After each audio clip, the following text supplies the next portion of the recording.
আসসালামু আলাইকুম।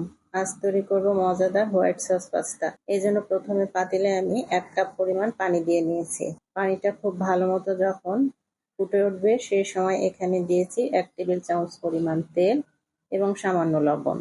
এবার আমি এর মধ্যে পাস্তা দিয়ে দিচ্ছি।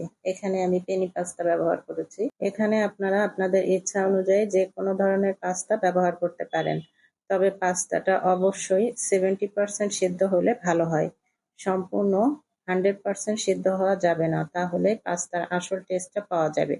এবার আমি চুলায় একটি কড়াইতে দিয়ে দিচ্ছি বাটার।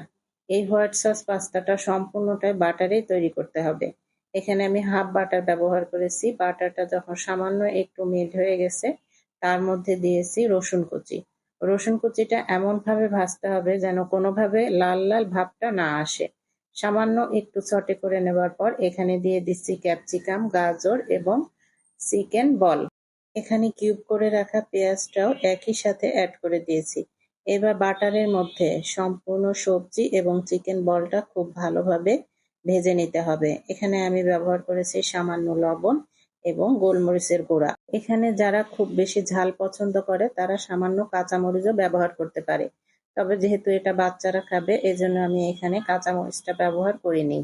এই সবজিটা খুবই ভালোভাবে চিকেন বলের সাথে সিদ্ধ করে নিতে হবে। সম্পূর্ণ সিদ্ধ না, মোটামুটি 80% সিদ্ধ হয়ে গেলেই সবজিটা নামিয়ে একপাশে রেখে এবার ওই চুলাতে আমি পাতিল বসিয়ে দিব।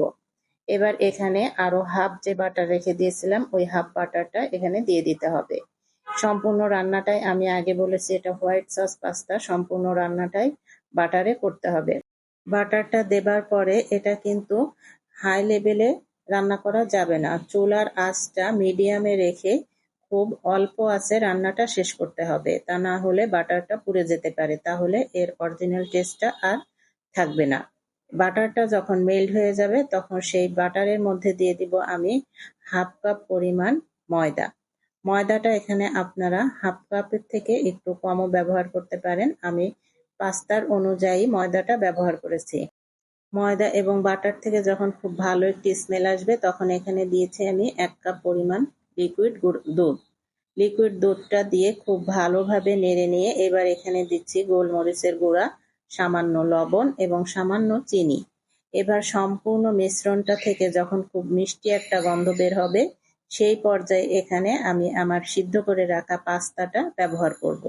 এখানে পাস্তাটা আমি আগেই বলেছি 80% কুক করে রেখেছি। এবার পাস্তাটার সাথে যে সবজি এবং চিকেন বলটা আমি ভেজে রেখেছিলাম সেটাও অ্যাড করে দিয়েছি। এই রান্নাটা সম্পূর্ণটা রান্না করতে হবে খুব মিডিয়াম আঁচে। খুব জোরে আঁচ দিলে রান্নার ফ্লেভারটা নষ্ট হয়ে যাবে। এবার এই পর্যায়ে আমি ওপর থেকে কিছু চিজ ব্যবহার করব। এখানে আমি 2 রকম চিজ ব্যবহার করেছি। এই রান্নাটার এই পর্যায়ে যে কি পরিমাণ ফ্লেভার আসে এক কথায় অসাধারণ। এবার উপর থেকে সামান্য চিলি ফ্লেক্স দিয়ে তৈরি হয়ে যাবে মজাদার হোয়াইট সস পাস্তা। ভালো লাগলে লাইক, কমেন্ট, শেয়ার দিয়ে পাশে থাকবেন। আল্লাহ হাফেজ।